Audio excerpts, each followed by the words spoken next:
This is the first time watching this video, so I do not know what to expect. So let's begin. Okay. This science supports neither. Jeez Louise.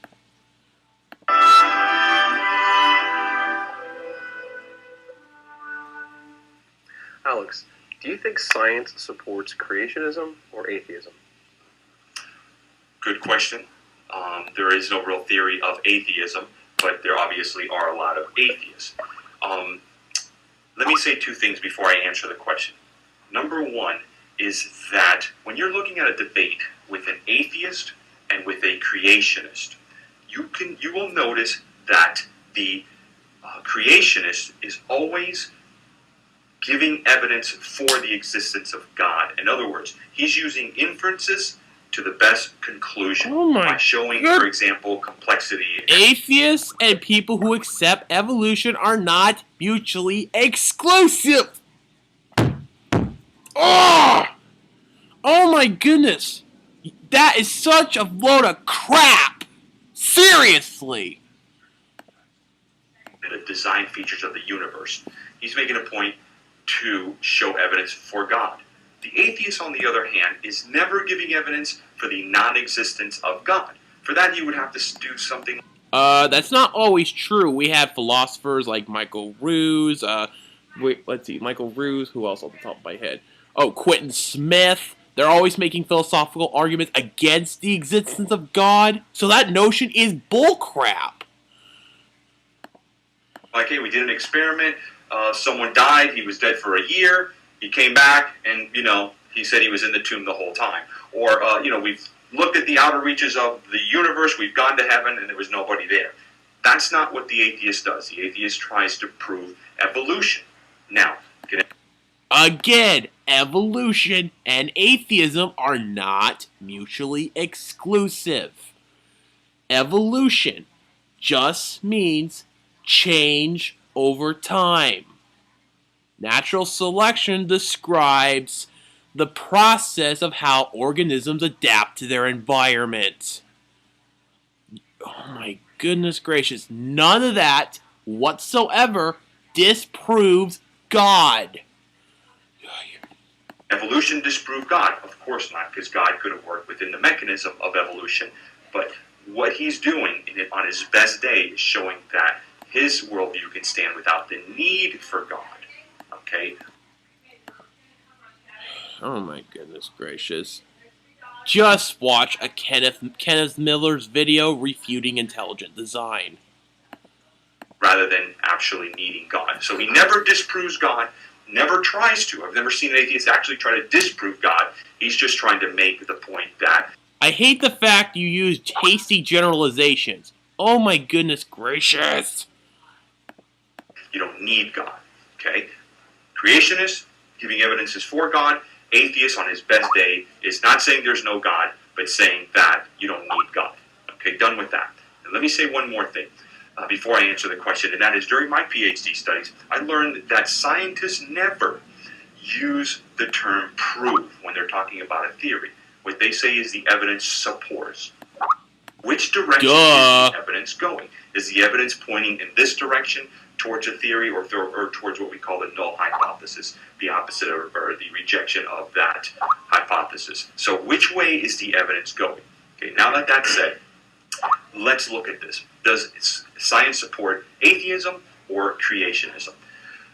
Let's do this. Let's go back in time to science says absolutely nothing about God.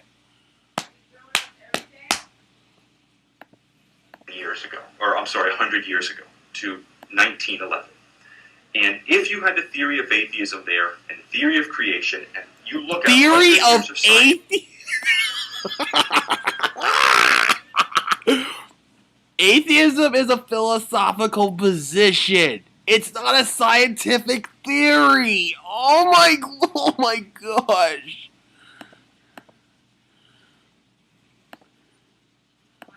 The theory of atheism there and the theory of creation, and you look at 100 years of science, which direction would the evidence be going? And that's the best way to look at this question. And so let's look at which way the direction is going.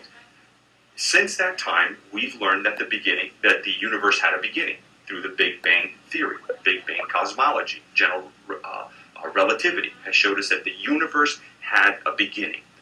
Before that, science was telling us that the universe was eternal. Now we know it had a beginning. That one discovery in and of itself is lethal to the theory of atheism, because we know everything that began to atheism exist is not a theory, it's a philosophical position. Gosh. had to have a cause. What caused the universe?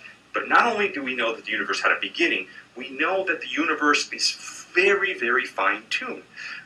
Stephen Hawking calculated that if the expansion rate of the universe since its initial creation had been different by 1 part in 100,000 million, the universe would have recollapsed into a fireball. So, big problem right there for the theory of atheism. Then let's look at the solar system. We know today that the solar system is very fine-tuned for life. Back in 1963, we knew of 3 conditions in our solar system that we needed to support life.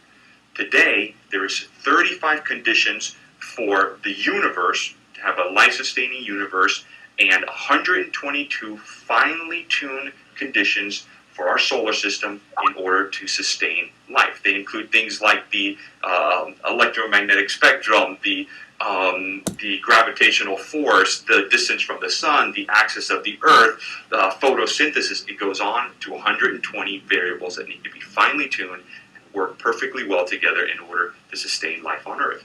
Here's another one we've discovered since 1911, is that life is vastly complex. Today, there is no theory on the origins of life. There is no plausible theory. And the reason there's no plausible theory is because when we look inside the cell, we see that life is vastly complex. It works almost like Complexity does not prove design. It does not. Again, watch Kenneth Miller's lecture refuting irreducible complexity. And interesting enough, he is a Christian.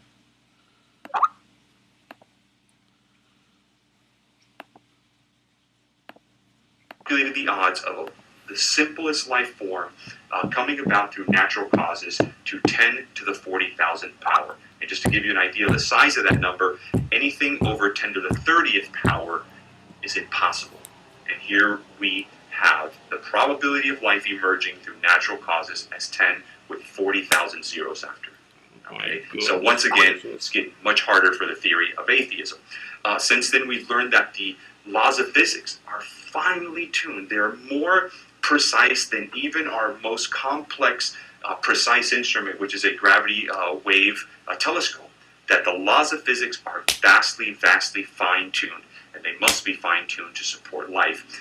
The fossil record, obviously the leading theory back then was evolution. How much longer is this video? It predicted this gradual great. For 2.5 more minutes. From simple life, but we don't see that. We see the Cambrian explosion, which happened 550 million years ago, where every body type, every phyla appears on the fossil record in one explosion.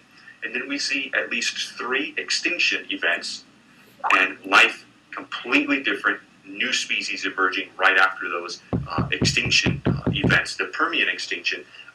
Talk to the witch. Talk to the witch.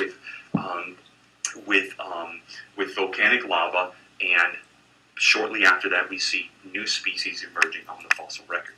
So, all that said, it's pretty clear that the evidence is moving towards the theory of creation rather than the theory of No, it doesn't! Atheism. Oh my goodness! Why is there It begs the question, doesn't it? Why are there any atheists left? And here's the reason why.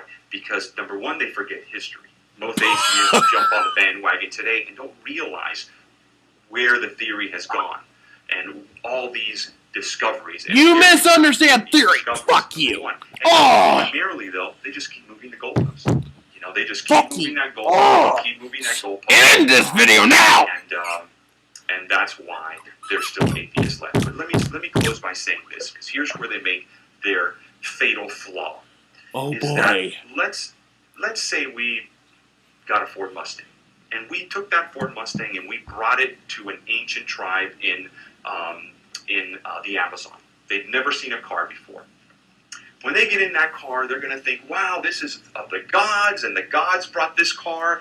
And when they turn it on, they're going to think, oh, if the spirit of Henry Ford is running the car. Come right? on, So and now. Well, once they learn about combustion and how combustion works and some of the laws of motion and how they work, little by little, they'll realize that it is not the spirit of Henry Ford that is angry when the car doesn't start and is happy when the car moves.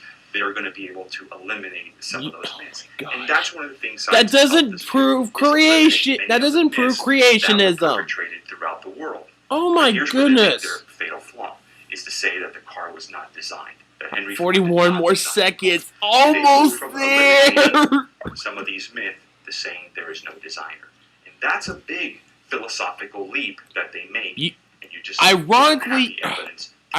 ironically enough, you are using philosophy in science to make your point.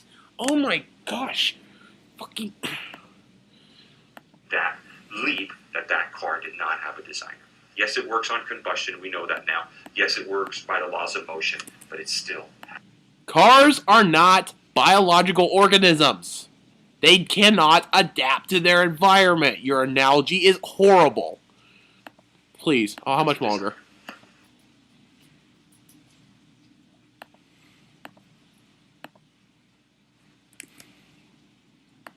Thank you for making my religion look bad. Have a nice day.